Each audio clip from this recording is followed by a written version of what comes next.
Hello दोस्तों, आप सभी का स्वागत है हमारे चैनल यूट्यूब एक खोज में। आज हम सभी जिस विषय पर बात करने वाले हैं वो है रेडियो नाटक। रेडियो नाटक जो कि भारतीय और पाश्चात्य रंगमंच नाम के एक पेपर है उसमें लगा हुआ है, या आपका डीएसई नाम से पेपर है एक उसमें लगा हुआ है। ये वीडियो रेगुलर और सोल के बच्चों के लिए रहने वाली है वैसे तो, पर अगर ये टॉपिक आपके भी किसी सिलेबस में लगा हुआ है, आप चाहे से 12th क्लास के हों, 11th क्लास के हों, first year, second year, third year, और भी किसी विषय में और भी किसी क्षेत्र में, तो वहाँ भी आपके ये काम आ जाएगा, क्योंकि इसमें मैंने जो बेसिक स्तर की जानकारी है वो देने का प्रयास रहा है और सरल से सरल भाषा का मेरा प्रयास है। तो श्रेय ठीक है, मेरी आशा है कि आप सभी रेडियो को जानते होंगे कि रेडियो होता क्या है। आपके सामने एक ड्राइंग दिख रही है, एक चित्र दिख रहा है जिसमें आपको रेडियो के बारे में दिखाया गया है। ठीक है, तो हम यहाँ से शुरू करते हैं पहले तो रेडियो नाटक को, कि रेडियो नाटक होता क्या है। तो सुनिए, देखिए मैं पहले बेसिक स्तर पे समझा दूँ तो रेडियो नाटक होता क्या है। देखिए, रेडियो नाटक का प्रचलन हमारे भारत का नहीं है, ये पाश्चात्य से आया है। ये पाश्चात्य है यानी पश्चिम की वेस्टर्न कल्चर है जहाँ से इसको लाया गया है। शुरुआती चरणों में अगर देखा जाए, नाटक का पहला चरण जो शुरुआती नाटक था वो भारतीय था। हम सभी जानते हैं कि एक हमारा यहाँ का एक पंचम वेद नाम से एक शास्त्र था जिसका नाम नाट्य शास्त्र था, जिसका निर्माण है वो भरत मुनि, आचार्य भरत मुनि के द्वारा करवाया गया था। ठीक है, तो आचार्य भरत मुनि एक उपाधि है वैसे तो, पर इसमें 100 लोग के आसपास से बताए जाते हैं कि कम से कम 100 लोग ऐसे आए थे जिन्होंने इस नाट्य शास्त्र में अपने योगदान दिया, जो अंत में जाके नाट्य शास्त्र नाम से एक ग्रंथ बना। ठीक है, तो यहाँ पे अपन ऐसा समझ लेते हैं। परंतु फिर वही चीज़ जब विदेशों में गई तो विदेशी लोगों ने, क्योंकि उनके पास में टाइम ज़्यादा नहीं रहता तो नाटकों को देखने का उनके पास में समय नहीं रहता। दो तरह के नाटक हैं, हम सभी जानते हैं।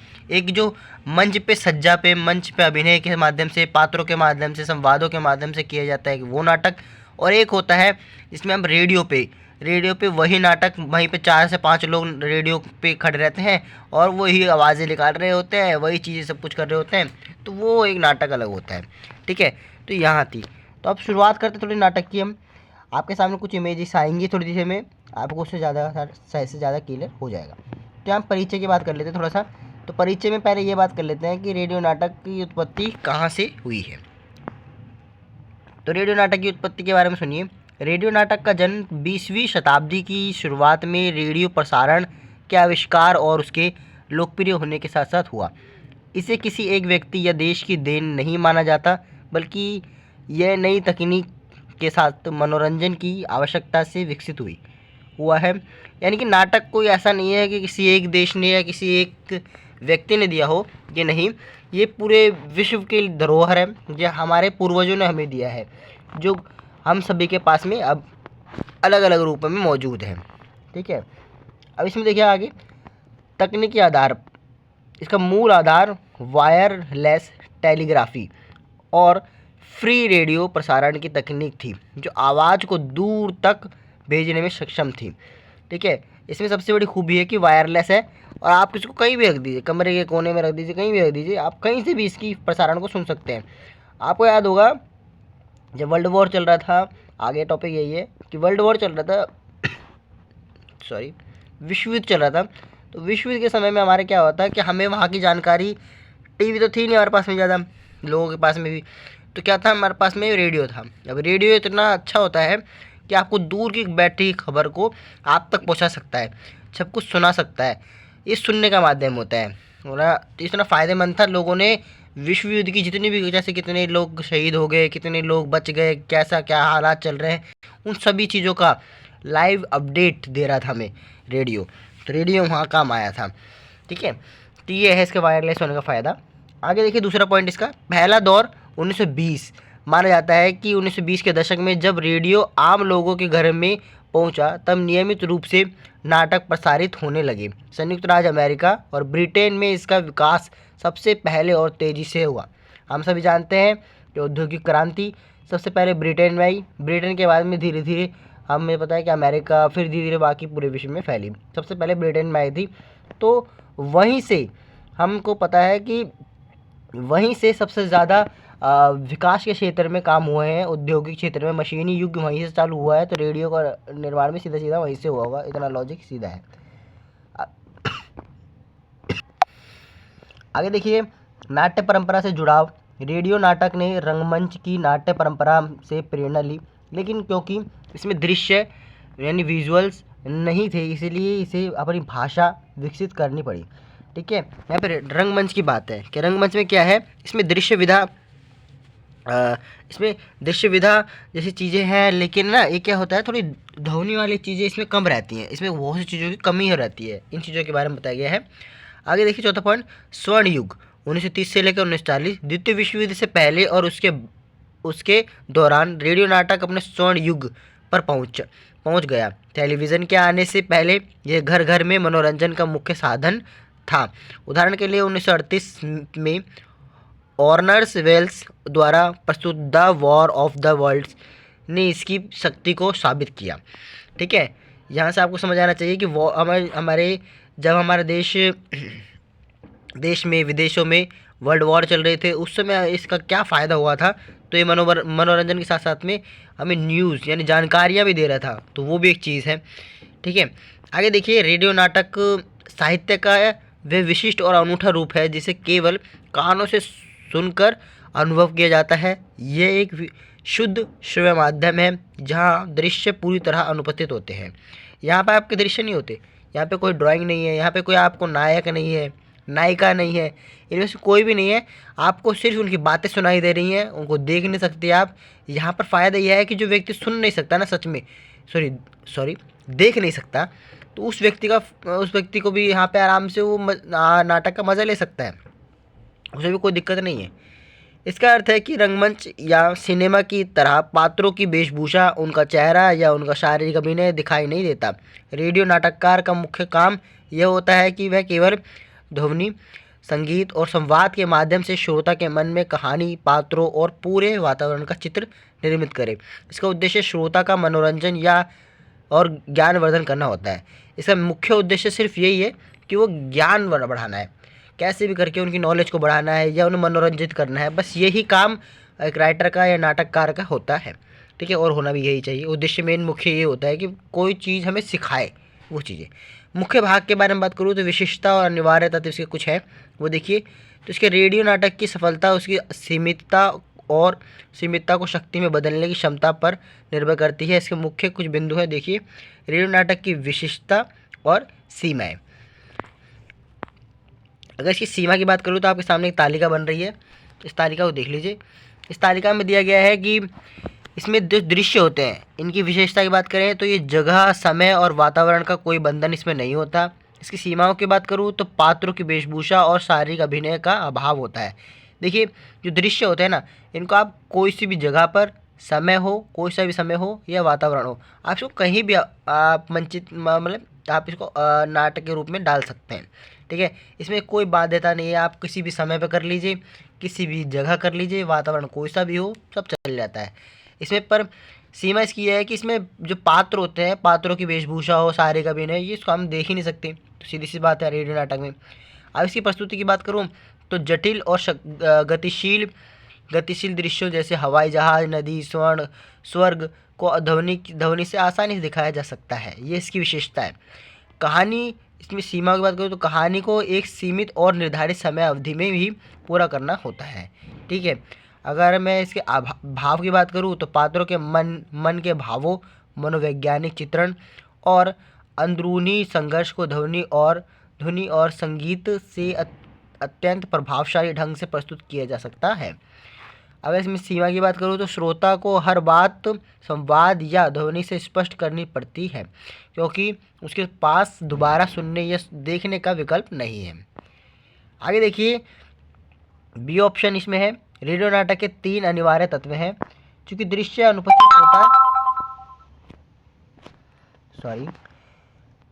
अनुपस्थित होता है, इसलिए रेडियो नाटक 3 तत्वों पर पूरी तरह निर्भर करता है। देखिए, इसमें 3 तत्व कौन कौन से हैं, तो कथानक, पात्र जिसे हम चरित्र भी बोल देते हैं, एक होता है ध्वनि। इसमें जो कथानक है इसकी बात सुनते हैं। ये कहानी का खाका है, क्योंकि समय कम होता है। कथानक को संक्षिप्त और गतिशील होना चाहिए। इसमें शुरू से ही इतनी जिज्ञासा होनी चाहिए कि श्रोता नाटक बंद न करे।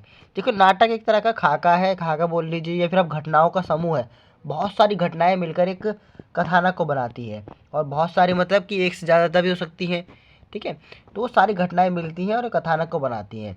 एक बिल्डिंग बनाने के लिए हमें एक मैप चाहिए होता है ना, कि भाई मैप में हमें पता चल जाता है कि घर में क्या क्या होगा, कैसा बनेगा, कितने दिन में बन जाएगा, कितना कुछ क्या होगा, कब से स्टार्ट होगा, कब तक बनेगा, सब कुछ उसमें होता है। तो ये हमारे कथानक ही है जो नाटक को बनाने का काम करता है। ठीक है, और आगे देखिए, पात्रों का परिचय उनकी आवाज़, स्वर, उनके संवाद और ध्वनि प्रभाव जैसे खांसना, डंडा पकड़ना से ही होता है। सूत्रधार नरेटर भी पात्रों का परिचय देता है, इसी माध्यम से देता है। ठीक है, आपके सामने एक ड्राइंग दिख रही है, उसमें 4 लोग खड़े हैं। चारों लोगों को देखें तो देखो, ये अपने अपने डायलॉग्स बोलेंगे। इनमें से किसी को वेशभूषा से कोई मतलब नहीं है, कुछ भी कपड़े पहन लो। अगर मान लो इन्होंने कोई राजा रानी का काम कर रहे होंगे, तो इनमें कोई राजा रानी के कपड़े पहन के बैठा नहीं है। ये सिर्फ उनका अभिनय करेंगे, और अभिनय किस प्रकार से करेंगे? अपनी आवाज़ों से। तो वही चीज़ है। आगे देखिए, ध्वनि, यह रेडियो नाटक की आत्मा है। इसके 3 रूप हैं।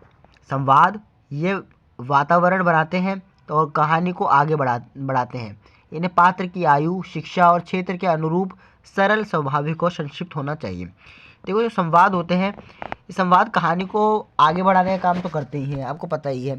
ठीक है, अगर संवाद नहीं होंगे ना, तो शायद कहानी आगे नहीं बढ़ पाएगी। अभी क्या होते हैं कि ये लोगों के अनुरूप ही बनाए जाते हैं, जनमानस के अकॉर्डिंग ही होते हैं। कि अगर ये बच्चों के लिए बनाए जा रहे हैं, यानी बच्चे का अगर कोई संवाद हो रहा है, तो बच्चे की तरह ही हमें उसमें संवाद डालने पड़ेंगे। अगर आप बच्चे के संवाद डाल रहे हैं, तो उसमें आप ऐसे नहीं डाल सकते ना कि महान ज्ञानी या फिर महान कोई देवी देवता के बात डाल दें, उनके वाणी डाल दें, तो बच्चे पे सूट नहीं करेगा। तो इसलिए उसके अकॉर्डिंग बनाने पड़ता है। महिलाओं के अलग, पुरुषों के अलग, तो इस तरह से आपको उनके संवाद बनाने पड़ते हैं। ध्वनि प्रभावों की बात करूँ, ये दृश्य तत्व की कमी को पूरा करते हैं, जैसे बारिश, कदमों की आहट। संगीत की बात करूँ तो यह रंगमंच के प्रकाश व्यवस्था का काम करता है। यह नाटक के आरंभ, अंत, दृश्य परिवर्तन की सूचना देता है और पात्रों की मनोदशा को व्यक्त करता है। सी अगर पॉइंट देखूँ तो रेडियो नाटक के विषय, रेडियो नाटक लगभग हर विषय पर बन सकते हैं। प्रमुख है विषय है सामाजिक नाटक, समाज की समस्याओं, कुरीतियों और अंधविश्वासों पर बात करते हैं। ऐतिहासिक विषय भी हैं, इसमें पौराणिक इतिहास की घटनाओं और महापुरुषों के जीवन पर बनता है। मनोवैज्ञानिक बात करूँ तो मनोवैज्ञानिक भी एक टॉपिक है, जैसे पात्रों के आंतरिक विचारों, मानसिक संघर्षों और प्रवृत्तियों पर नाटक बन सकते हैं। तो 3 टॉपिक हैं, सामाजिक, ऐतिहासिक और मनोवैज्ञानिक। इसके अलावा भी है कुछ विषय, इसमें आप सांस्कृतिक जोड़ सकते हैं, आर्थिक जोड़ सकते हैं, राजनीतिक जोड़ सकते हैं। ये भी विषय हैं कुछ जिन पे भी आप रेडियो नाटक बना सकते हैं। ठीक है, परंतु ये मुख्य विषय हैं 3 जिन पे आप अधिकतर नाटक बनते भी हैं। ठीक है, आगे बात करते हैं ध्वनि शक्ति। संक्षेप में, रेडियो नाटक एक ऐसा सशक्त माध्यम है जो दृश्य की कमी को अपनी ध्वनि शक्ति से पूरा करता है। यह अपनी विशेषताओं के कारण बिना किसी मंच या सजावट के एक ही समय में अनगिनत श्रोताओं तक पहुंच जाता है। रेडियो नाटक की सबसे बड़ी सफलता इस बात में है कि वह श्रव्य अनुभवों को इतनी कुशलता से प्रस्तुत करे कि श्रोता अपने मन में उस कहानी का दृश्य स्वयं रच ले। इस तरह यह मनोरंजन और सूचना का एक अनूठा और प्रभावी साधन है। देखिए, एक ध्वनि इस प्रकार का साधन है जिससे कि हम अपने मन में उस पूरे जो कालक्रम चल रहा है या पूरी कहानी का हम रूपरेखा अपने दिमाग में बना लेते हैं। आपने देखा होगा कि कभी हम सो रहे हैं, तो सोते सोते अगर हमारे सामने कोई व्यक्ति कुछ बोल रहा है, तो उन बातों को, अगर हम अर्ध निद्रा में हैं, तो उन बातों को जब सुनते हैं तो धीरे धीरे हमारे जो मस्तिष्क है उसमें उसकी ड्राइंग बनने लग जाती है, और हमें पता चल जाता है कि हाँ भाई, इधर ये है, इधर ये है, ऐसे ऐसे पूरे कैरेक्टर्स होंगे, सब कुछ तो दिमाग में हमारा सब कुछ छप जाता है। हमें वो कहानी हमारे सामने नहीं बन रही, हमारे सामने वो कैरेक्टर्स नहीं खड़े, पर हमने अपनी तरफ से कैरेक्टर बना लेते हैं। ठीक है, तो ये था। आपको समझने में कोई मुश्किल नहीं है, अगर आप इसको सही से पढ़ते तो आपको समझ आ जाएगा। आगे देखिए, रेडियो नाटक पर भारतीय और पाश्चात्य दृष्टिकोण, ये थोड़ा ज़रूरी है। अगर आप पेपर में ये लिख देंगे तो इससे क्या होगा, वो नाटक थोड़ा जो आप जो लिखना चाह रहे हैं क्वेश्चन में नाटक में, रेडियो नाटक पर, तो वो थोड़ा सा और ऑथेंटिक बन जाएगा और थोड़ा प्रभावशाली बन जाएगा। इसे आप थोड़ा सा तालिका के माध्यम से समझाएंगे कि भाई एक तरफ भारतीय एक तरफ पाश्चात्य है, तो थोड़ा ज़्यादा और अट्रैक्टिव लग सकता है ये। तो रेडियो नाटक की कला दोनों संस्कृतियों में विकसित हुई, लेकिन उन्हें उद्देश्य शैली और प्रस्तुतिकरण में महत्वपूर्ण अंतर रहे हैं। तो हम बात करने वाले हैं भारतीय दृष्टिकोण की। तो भारतीय दृष्टिकोण में देख लीजिए आप, भारतीय दृष्टिकोण में देखिए यहाँ पे सामने लिखा है कि भारतीय दृष्टिकोण मुख्य उद्देश्य देखिए इसमें क्या है कि शिक्षा, संस्कृति और समाज सुधार के लिए अधिकतर इसके उद्देश्य रहते थे पहले भी और अभी भी। इसमें बात करें तो भारत में रेडियो नाटक का विकास मुख्य रूप से ऑल इंडिया रेडियो, आकाशवाणी के माध्यम से हुआ था, ठीक है, के माध्यम से हुआ। इसका उद्देश्य केवल मनोरंजन नहीं था, बल्कि शिक्षा, राष्ट्रीय एकता और सांस्कृतिक मूल्यों का प्रसार करना भी था। विषयों का चुनाव इसमें देखें तो भारतीय रेडियो नाटक में सामाजिक समस्याओं जैसे अंधविश्वास, दहेज, गरीबी, ऐतिहासिक घटनाओं और पौराणिक कथाएं पर मुख्य थी। शैली की बात करें तो इसकी शैली अधिकतर उपदेशात्मक है। आपने देखा होगा कैसे बहुत से हमारे नाटक बनते हैं, जिसमें जैसे भगवत गीता में हमारे देखा, महाभारत पे भी बहुत से नाटक बने हैं। तो महाभारत में क्या होते हैं, उपदेश पे ज़्यादा बात की जाती है। आपने देखा होगा बीच में हीरो आता है और कुछ एक ऐसी लाइनें बोलता है जिससे कि हमें उससे कुछ सीखने को मिलता है। हीरो थोड़ी बोलने में आ रहा है कि नायक हम बोल सकते हैं उसको, हीरो की जगह हम नायक बोलें तो वो ज़्यादा अच्छा लगेगा। ठीक है, नायक है ना, क्या है कि नायक आता है बीच में कुछ नई बात बोल देता है, या नायक का पिता या नायक बीच में से कुछ भी कोई भी कैरेक्टर उठ के आता है और कुछ एक बात ऐसी बोलता है जिससे जो लोग होते हैं वो प्रभावित हो जाते हैं। तो ये एक कारण है, ठीक है। और भावनात्मक रही है, संवादों का अधिक जोर दिया जाता था ताकि आम जनता को बात आसानी से समझ आ जाए, ठीक है। आगे देखिए संगीत में जैसे हम ध्वनि भारतीय नाटकों में शास्त्रीय या लोक संगीत का प्रयोग वातावरण को भारतीयता देने के लिए किया जाता था। ध्वनि प्रभावों का प्रयोग भारतीय परिवेश से जुड़ा होता था, जैसे मंदिर की घंटी, गांव की चौपाल, ट्रेन की आवाज़, ये सभी गांव के परिवेश से जुड़ा रहता था ताकि लोग इससे जुड़ जाए। आपकी एक बात बताऊं, जैसे कि महात्मा गांधी के का एग्जांपल लूँगा। महात्मा गांधी थे ना, जब उन्होंने धोती पहनकर जब पूरे देश में घूमते थे, कपड़े उतार कर ऊपर के नीचे धोती पहनते थे, तो उन्हें क्यों पहनने का कारण था कि देखो उन्होंने इसलिए पहना था, वो कहते थे कि अगर मैं कोट पैंट पहन के इनके सामने आऊँगा तो इन्हें लगेगा कि मैं इनके जैसा नहीं हूँ, और इनके जैसा नहीं हूँ तो वो अपनी समस्याएं मुझे कैसे बताएंगे।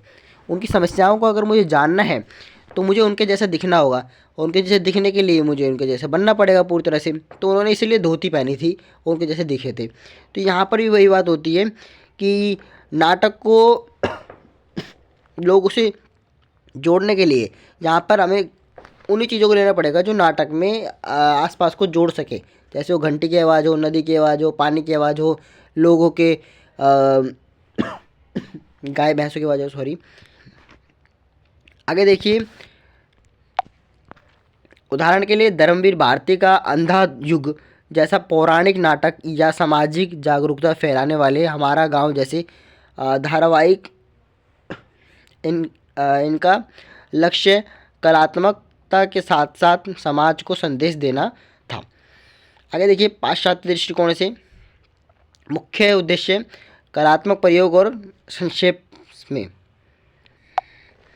पश्चिमी देशों विशेषकर अमेरिका और यूरोप में रेडियो नाटक का विकास मुख्य रूप से मनोरंजन और कलात्मक प्रयोग के लिए हुआ। यहाँ ध्वनि की तकनीक पर बहुत अधिक ध्यान दिया गया।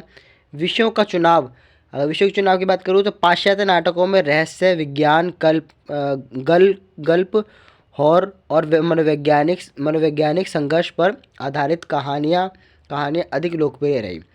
शैली की बात करूँ तो इनकी शैली में सस्पेंस, गति और नाटकीय अधिक होती थी। वे अक्सर कम संवादों और अधिक ध्वनि डिजाइन के माध्यम से दर्शकों तक बांधते थे।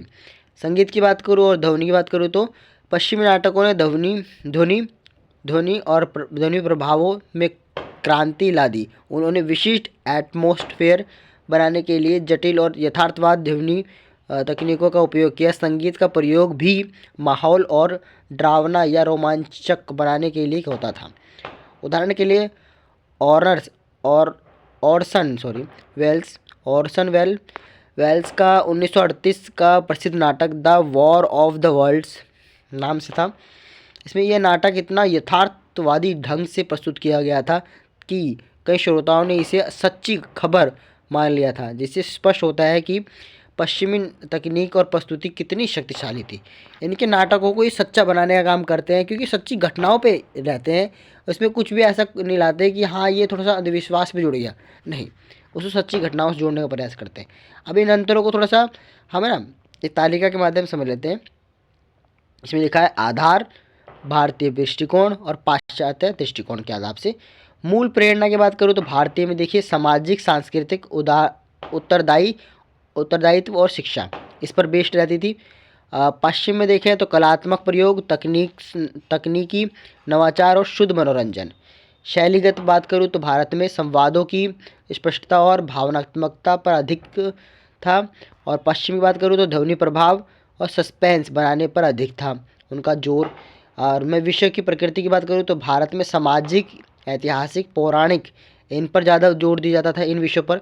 और पाश्चात्य की बात करूँ तो रहस्य, विज्ञान, गल्प, मनोवैज्ञानिक पर इन पर ज़्यादा बात करते थे। ठीक है, उनके आप आज की फिल्में देख लीजिए, आप उनकी फिल्में भी देखिए साइंस पर बेस रहती हैं। भारत की देखोगे तो आप पौराणिक इतिहास को लेकर, समाज को लेकर, आज के देश को लेकर इनकी चीज़ों पर बात रहती है। ठीक है, अगर मैं इनके सफलता का पैमाना देखूँ तो भारत में संदेश का प्रसार और जनता में जागरूकता की बात ज़्यादा होती है। और पश्चिम में देखें तो श्रोताओं पर प्रभाव, जैसे डर, जिज्ञासा और तकनीकी उत्कृष्टता की बात ज़्यादा होती है। ठीक है दोस्तों, तो आगे हम प्रश्नों की बात कर लेते हैं। कुछ प्रश्न है जो कि अगर आप इनको पढ़ते हैं तो पेपरों में आपके बहुत काम आएंगे। टिप्पणी टाइप में भी आ सकते हैं या आपको थोड़ा सा नॉलेज दे सकते हैं। तो इन प्रश्नों को देख लेते हैं। रेडियो नाटक से संबंधित प्रश्न है कुछ। इसमें पहला प्रश्न है कि रेडियो नाटक को परिभाषित करते हुए स्पष्ट कीजिए कि श्रव्य माध्यम होने के कारण इसकी क्या विशेषता और सीमाएं हैं। यह रंगमंच नाटक से किस प्रकार भिन्न है। देखिए, आपको ऊपर विशेषता पता चली गई होगी, ठीक है, और सीमाएं आपको पता चल गई हैं। रेडियो नाटक क्या होता है ये भी आपको काफ़ी पता चल गया है कि रेडियो नाटक किस प्रकार का होता है, जिसमें हम सुन सकते हैं, हम देख नहीं सकते ये चीज़ें। और ये माध्यम में कैसा है, जो वायरलेस है। आप इस पर क्या है, इसे कहीं भी किसी भी कोने में ले जाइए, वहाँ से आप इससे कनेक्ट हो सकते हैं। ठीक है, आप रंगमंच के बारे में आप बोल सकते हैं कि रंगमंच से कैसे भिन्न है, कि भाई रंगमंच में हमें आभूषण की, पात्रों की और बहुत सी चीज़ों की ज़रूरत होती है, जिसमें मंच सज्जा चाहिए सब कुछ। परंतु रेडियो नाटक में हमें ऐसा कुछ नहीं चाहिए, सिर्फ पात्र सामने होना चाहिए और वो पात्र अपने डायलॉग्स बोलेगा, संवाद होगी, और वो संवाद में बीच बीच में मेन होता है ध्वनि। ध्वनि में मोस्ट इम्पॉर्टेंट है। अगर ध्वनि नहीं है तो आप कुछ भी नहीं कर सकते, क्योंकि आप ध्वनि से ही चल रहे हैं। ठीक है, अगला है रेडियो नाटक के अनिवार्य तत्वों की बात करें तो अनिवार्य तत्व यानी कि कथानक, पात्र और ध्वनि का विस्तार से विवेचन कीजिए। सिद्ध कीजिए कि किन